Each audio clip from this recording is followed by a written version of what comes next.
Esta área do mundo chegou tarde ao jogo das civilizações. Enquanto a maior parte do mundo era de pirâmides e impérios, este lugar estava vazio, exceto por algumas focas. Mas não por muito tempo. Cerca de 1000 anos atrás, os humanos se mudaram. A ilha foi colonizada de ambos os lados por pessoas do Ártico e da Europa, mas, além de um pouco do velho e bom evangelismo cristão, os dois grupos não estavam realmente em termos amigáveis. Os nórdicos rejeitaram os modos de vida inuites, em vez disso, dependendo de suas formas importadas de agricultura, marfim e desmatamento. Então, quando foram prejudicados pelo clima, pela terra e pelos mercados, descansem em paz Groenlândia 1.0. 300 anos depois, os escandinavos haviam abandonado o Papa e se tornado todos protestantes. Então eles se lembraram de todos aqueles convertidos que deixaram no Ártico. E talvez, horror dos horrores, ainda fossem católicos. Não demorou muito para que eles retornassem. E esse novo colonialismo tinha um sabor distintamente dinamarquês. Desta vez, eles começaram a se fundir e misturar, compartilhando língua, religião e genes, todos sob controle dos dinamarqueses, e chamaram tudo de Groenlândia. Mas desde o primeiro dia em que retornaram, a Groenlândia não lhes deu nada. Enquanto outros países tinham impérios com plantações e minas de diamantes, espremendo até o mínimo de âmbar gris e bauxita da maior ilha da Terra significava suportar décadas de varíola, escorbuto e ser dinamarquês. Mas eles continuaram, porque, império, o fato de que muito poucas pessoas moravam lá era um problema. Reivindicar a terra era fácil. Fazer valer essa reivindicação era difícil. A Dinamarca vendeu sua única outra possessão no Novo Mundo, em troca dos Estados Unidos recuarem. De repente, a Segunda Guerra Mundial. Nazistas. Copenhague foi ocupada, então a ilha não tinha liderança. Não se preocupe, aqui estão os Estados Unidos para salvar o dia ocupando a terra e vendendo todos esses recursos naturais para eles mesmos. Também para lutar contra os alemães, mas antes disso, onde está aquela mina? Apesar disso, a Groenlândia foi secretamente invadida pelos nazistas. 2 vezes. Então a Segunda Guerra Mundial acabou, e toque, quem é? É a descolonização. E a América quer comprar a Groenlândia, novamente. A Dinamarca os rejeitou, novamente, e então finalmente, a Groenlândia recebeu uma compensação. De serem primeiro 2 colônias, depois uma colônia, depois um condado, a Groenlândia emergiu no meio do século XX como parte totalmente integrada da Dinamarca. Mas as coisas estavam prestes a ficar complicadas, como sempre acontece, com a Europa.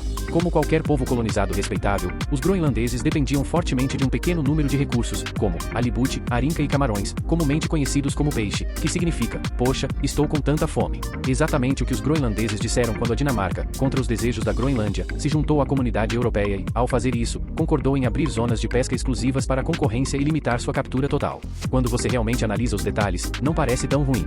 Os maiores subsídios da Europa foram dados para melhorar a agricultura e a pesca da Groenlândia, e a concorrência era relativamente pequena. No entanto, o fato permanece. A Groenlândia não estava feliz. Para sair, a Groenlândia elaborou um plano apressado de 12 anos. E a linha no final desse caminho significava deixar a Dinamarca. Mais ou menos. O principal obstáculo sendo que a terra é enorme e não há ninguém morando lá. Um país que se parece com este é impossível de controlar ou defender sozinho. Lembre-se, secretamente invadido pelos nazistas. 2 vezes. O compromisso eventual entre o ideal e as soluções pragmáticas foi o início de um império de asteriscos. Quando votaram para deixar os tratados da comunidade, eles adotaram o status de território ultramarino, OCT, adotando voluntariamente as regras e posição de uma posse colonial, uma medida sem precedentes reais. Enquanto todos os outros territórios ultramarinos querem se livrar dessa filiação de uma forma ou de outra, a Groenlândia mergulha de cabeça nisso. Após o autogoverno, a Groenlândia realmente se cristalizou como uma nação. Além da bandeira, eles também receberam um hino, uma língua padronizada e se tornaram uma área estatística separada. O governo ganhou o poder de fazer suas próprias leis. E então, em 2009, eles obtiveram um controle aumentado sobre a polícia, a guarda costeira e os tribunais, para fazer cumprir essas leis. Desde 2009, a Dinamarca agora cuida de muito poucas coisas. Entre elas, relações internacionais, subsídios e militares asterisco. Copenhague representa a Groenlândia na ONU. No entanto, de acordo com os atos de autogoverno, a Groenlândia pode agir em nome do reino em todos os assuntos relacionados apenas à Groenlândia. E eles fizeram isso muitas vezes. Recentemente, a Dinamarca e a Rússia fizeram acordos sobre cotas de pesca e acesso ao oceano, mas não foi a Dinamarca que esteve na mesa de negociações. Foi a Groenlândia, usando o chapéu da Dinamarca. Então, a Dinamarca realmente cuida das relações internacionais? Bem, mais ou menos. Como uma série de comunidades penduradas no alto do Ártico, a Groenlândia tem altos custos de operação. Quase tudo, desde alimentos e roupas até materiais de construção e equipamentos industriais, precisa ser importado, e a Groenlândia dificilmente está a caminho de qualquer lugar. Pelo menos até que as mudanças climáticas abram o Ártico.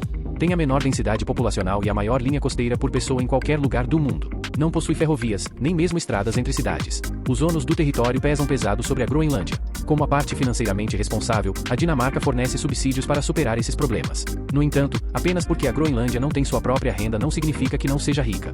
É apenas que toda essa riqueza está bloqueada na forma de minerais valiosos, bem abaixo da terra. E à medida que a ciência e os mercados melhoram o acesso a essa riqueza, esses depósitos se tornarão comercialmente viáveis. A Dinamarca tem planos para a retirada dos subsídios, uma vez que a receita mineral aumente. Esta terra, atualmente a maior fraqueza da Groenlândia, uma vez totalmente explorada, será sua força. Então, a Dinamarca é realmente responsável financeiramente? Bem, pelo menos por enquanto. Não se pode negar que a Groenlândia é 100% totalmente dependente de ajuda externa para a defesa. A Dinamarca não é o único ator militar na ilha, já que os Estados Unidos e a OTAN têm uma base remanescente da Segunda Guerra Mundial, apenas no caso da Guerra Fria. A Islândia, a pouca distância, não tem um exército permanente, mas venceu as guerras do bacalhau com a guarda costeira e boas negociações sozinha. E há muitos países independentes sem exércitos, que muitas vezes dependem de estados maiores para proteção. É um pouco exagerado, mas há um asterisco lá em algum lugar. O nome. Você está tirando uma comigo. O que torna a Groenlândia dinamarquesa não é sua dependência do que a Dinamarca faz ou dá, é que a Groenlândia ainda aceita a Constituição dinamarquesa. Então, a Groenlândia pode dançar a dança que quiser, mas a Dinamarca decide a pista de dança. Todas essas exceções tornam a Groenlândia um lugar difícil de entender. E juntamente com outro fator, explicam o tamanho e a cor ridículos da Groenlândia na maioria dos mapas mundiais. Um cartógrafo toma mais decisões do que você jamais perceberá. Desde os antigos matemáticos gregos, temos problemas para transformar entre espaços dimensionais. Um globo 3D não pode ser perfeitamente mapeado em um plano 2D sem comprometer um ou mais desses pontos. Um cartógrafo escolherá quais pontos comprometer com base no propósito do mapa. Cada grande fornecedor de mapas online decidiu que, assim como na era das descobertas, a projeção de Mercator preserva os recursos mais úteis para a navegação. E o Mercator faz com que as latitudes do norte se estiquem. Então nesses mapas, a Groenlândia é enorme. Da mesma forma, escolhas são feitas em um mapa político de fronteiras. Você mostra a situação real, que pode mudar de um dia para o outro, ou segue o que é oficial. E, nesse caso, a quem você ouve? Mesmo minhas decisões ao fazer mapas são inconsistentes, mas não confunda minhas escolhas estéticas e narrativas com declarações políticas. Quanto à Groenlândia, a escolha com a qual o cartógrafo se depara é sempre única. As Ilhas Faroé estão em uma situação comparável politicamente, mas na maioria dos mapas mundiais elas geralmente são completamente invisíveis, por causa de seu tamanho. Para alguns propósitos, a Groenlândia é a Dinamarca, sem dúvida. Mas para a maioria dos assuntos, a Groenlândia é completamente separada. Mostrar a Groenlândia em um mapa sobre estados independentes seria uma mentira. E integrar a Groenlândia à Dinamarca muitas vezes também não funciona. E se você não explicar explicitamente as escolhas, isso pode levantar ainda mais questões. A menos que o leitor de mapas e o cartógrafo tenham conhecimento perfeito sobre o status e o contexto da Groenlândia, a única maneira de ser claro, consistente e dizer a verdade é manter a Groenlândia cinza. E quanto à questão de se a Groenlândia é ou não um país, você pode culpar a Escócia por essa pergunta. A Escócia se uniu à Grã-Bretanha voluntariamente, enquanto a Groenlândia conquistou o controle de dentro para fora. Em nenhum lugar da Constituição dinamarquesa ou em qualquer ato de autonomia, a Groenlândia é descrita como um país. É chamada de um povo e uma comunidade distinta. Qualquer semelhança com a Escócia foi alcançada por um caminho diferente. A Escócia é um país, por razões completamente diferentes. Então chame a Groenlândia de país, ou país constituinte, ou terra, ou povo, ou comunidade, ou território autônomo, ou bobagem, ou um trio de ursos polares sentados nos ombros uns dos outros usando um sobretudo. Sempre haverá alguém que tenha motivos para discordar. Mais uma coisa. Se você gosta de conteúdo como este, considere apoiar este canal. É completamente opcional, mas é muito apreciado. Se inscrevam no canal e deixem seu like. Isso nos ajuda a crescer. E muito obrigado, eu sou Gils Petsnais e esse é o Bom Pra Cabeça.